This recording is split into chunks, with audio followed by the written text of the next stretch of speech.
नमस्कार, स्वागत है आपका इंडिया न्यूज 28 में। ये बात करते हैं मध्य प्रदेश की कुछ खास खबरों की। सिर्फ शिक्षा और स्वास्थ्य फ्री होना चाहिए। खबर मध्य प्रदेश के रायसेन से है। भारतीय जनता पार्टी के वरिष्ठ नेता एवं पूर्व प्रधानमंत्री स्वर्गीय अटल बिहारी वाजपेयी ने कहा था कि देश में सिर्फ शिक्षा और स्वास्थ्य फ्री होना चाहिए। लेकिन वर्तमान में वोट की राजनीति के चलते कई राजनीतिक पार्टियां फ्री योजनाएं चला रही है। एक पार्टी कोई फ्री योजना चलाती है, दूसरी उससे आगे बढ़ जाती। कोई कहता है हम 1100 का सिलेंडर 500 रुपए में देंगे। अभी एक पार्टी भारत राष्ट्र समिति ने वादा किया है सिलेंडर 100 रुपए में देंगे। अलग अलग पार्टियां, अलग अलग दावे। इन दावों के बीच हमने कुछ लोगों से चर्चा की। लोगों ने अपने अपने विचार व्यक्त किए। एक प्राइवेट स्कूल के संचालक सत्येंद्र राणा ने भी अटल जी की बात का समर्थन किया कि सिर्फ देश में शिक्षा और स्वास्थ्य फ्री होना चाहिए। फ्री मिलने से व्यक्ति पंगु होता है, उसकी कार्य करने की क्षमता घटती है। आगे जाकर काम करने वाले मजदूरों की संख्या घटेगी और खेती में भी परेशानी आएगी। जिस तरह से कुछ सरकार कर्जा लेकर फ्री योजना चला रही है, उससे अर्थव्यवस्था पर भी फर्क पड़ेगा। उन्हीं के इस बात का समर्थन करते हुए रिटायर हरीश तिवारी कहते हैं, फ्री बांटने से काम चोरी बढ़ रही है। यदि कुछ भी फ्री देना है तो इलाज, न्याय और शिक्षा फ्री दी जाए। रिटायर शिक्षक जमील कहते हैं, ये फ्री बांटने के सिस्टम से लोग नकारा हो रहे हैं और जिन लोगों के पास वास्तव में पहुंचना चाहिए उनके पास ये योजनाएं पहुंच नहीं पा रही हैं। ये गैर जरूरी काम है, इसे बंद होना चाहिए। इसके विपरीत एक युवा कहते हैं, नहीं, फ्री योजना चलना चाहिए, इसमें कोई बुराई नहीं। रायसेन से संवाददाता राकेश जैन की रिपोर्ट। मेरे ख्याल से तो नुकसान है।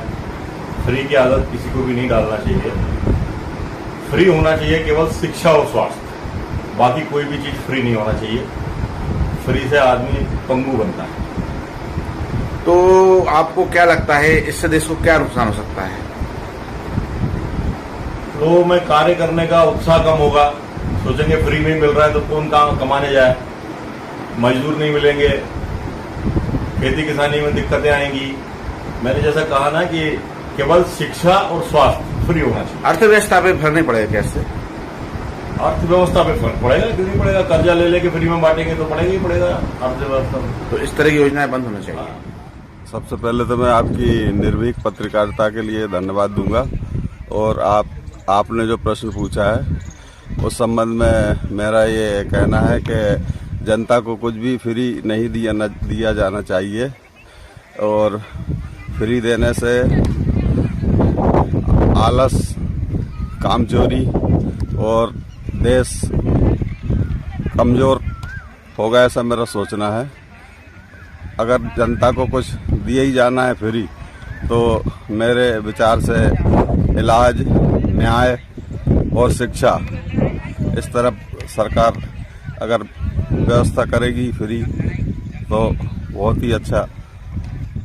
मेरे ख्याल से तो बहुत ही गलत चीज़ें हैं। इसमें जो है जिनको फ्री योजनाएं दी जा रही हैं बिल्कुल नाकारा हो रहा है। वो बैठे बैठाए का मिल रहा है और अननेसेसरी वो पब्लिक का पैसा है ये, और वो गैर ज़रूरी लोगों में भी जाता है। आधे लोग फ़ायदा उठाते हैं, आधे से ज़्यादा जो है उसके मुस्तहिक नहीं होते और उनको भी योजना का फ़ायदा मिलता है। अब तो ये हाल है कि वो लोग काम करने से भी बैठे बैठे मिल रहा है, तो काम करने के लिए मजदूर नहीं मिल पाते क्योंकि उन्हें बैठा बैठा तो मिल रहा है। मेरे हिसाब से ये योजना हद से ज़्यादा योजना ठीक है। जिन सुविधाओं का जनता को लाभ मिलना चाहिए, जनता जो टैक्स पेयर करती है और सरकार का जो एक कर्तव्य होता है और जनता का जो अधिकार होता है, उनकी जो सुविधाएं उनको मिल रही हैं फ्री में, मुझे नहीं लगना चाहिए कि वो बंद होना चाहिए। कभी सही मिल रही है वो।